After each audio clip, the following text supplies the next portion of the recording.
From the year 1868 to 1952, 122 Dominican sisters came from France to work in Trinidad. Of that number, 103 were of French nationality. The others were Polish, English, Venezuelan, German, Belgian, Portuguese, Canadian, American, Swiss, and Austrian. In total, they gave 3,200 years of service, individually spending 15, 30, 50, and even 60 years of their lives in Trinidad. The sisters performed in 3 areas or foundations. The first was in the nursing of patients sick with leprosy, now renamed Hansen's disease. Back in 1876, the second foundation began at the St. Dominic's Orphanage in Belmont. In 1890, the third foundation of the Dominican Sisters began at the Bolivar College, forerunner of today's Holy Name Convent schools, preparatory and secondary, as well as a training center for young ladies. Up to the present, the sisters have given 118 years in the field of education.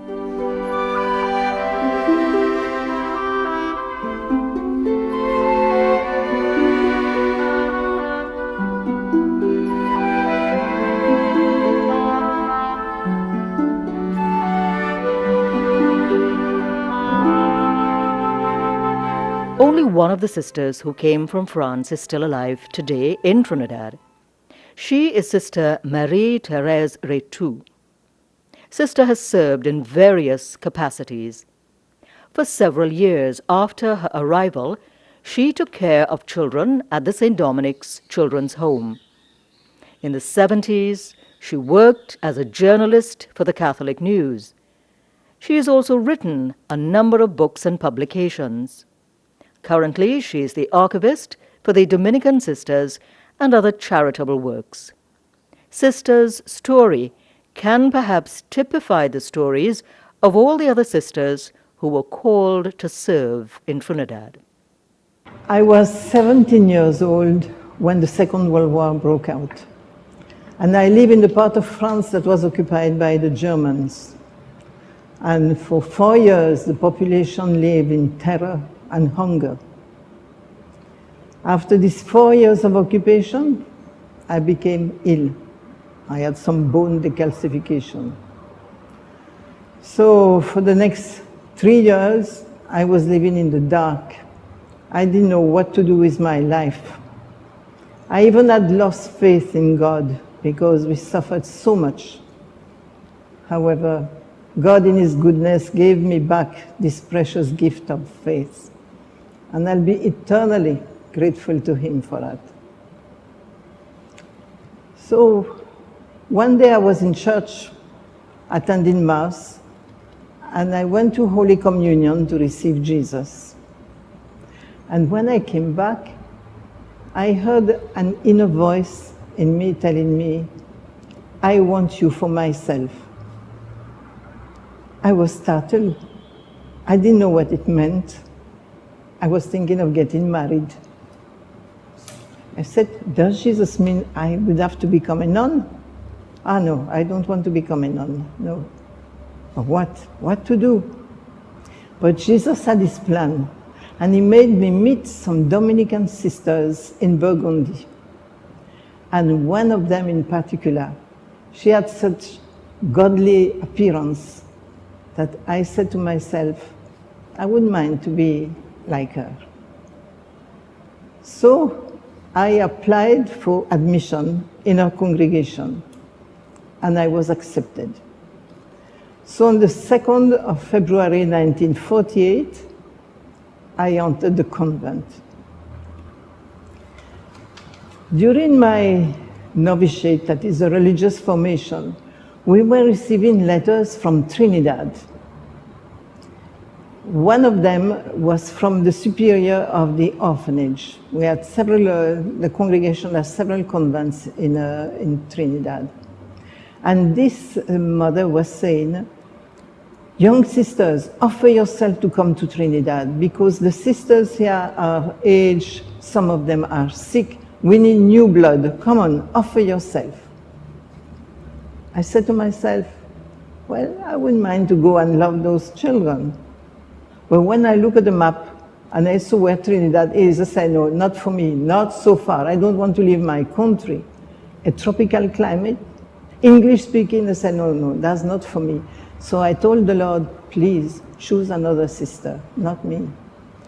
But the Lord continued to tell me, offer yourself. Well, I surrendered. And I wrote a letter to the Procureur General offering myself to be sent to Trinidad. And you know what?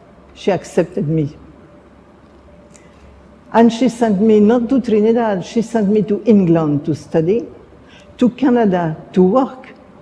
And I finally reached Trinidad on the 9th of February 1952.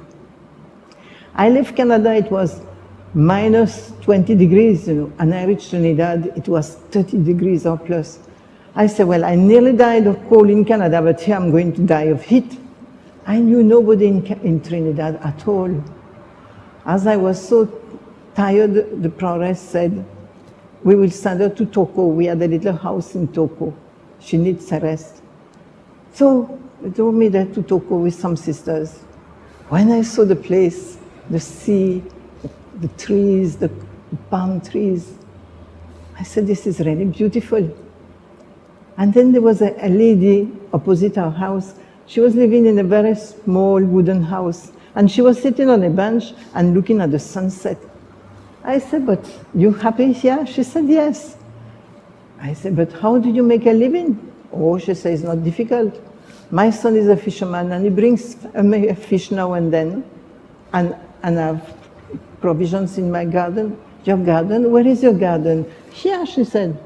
What? For me, I was sitting on a bush, because my father had a garden and all the vegetables were well lined up.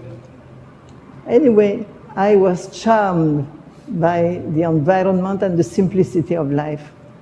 So now it's 56 years I'm living in Trinidad. I've been very happy, I'm still happy.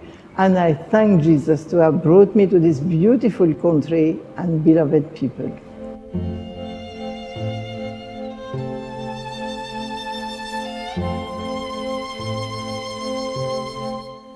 The Dominican order to which the sisters who came to Trinidad belonged was founded in the 12th century by Saint Dominic.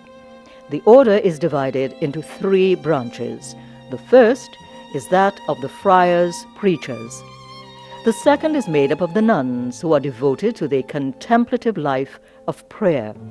And the third branch comprises the religious sisters, who combine a life of prayer and active works of mercy. The religious sisters are those who came to Trinidad. We are the sisters of the third branch, and we're doing work of charity, work of mercy. That are mostly in teaching, in nursing, in social work. And this is to help people who are in need, materially and spiritually.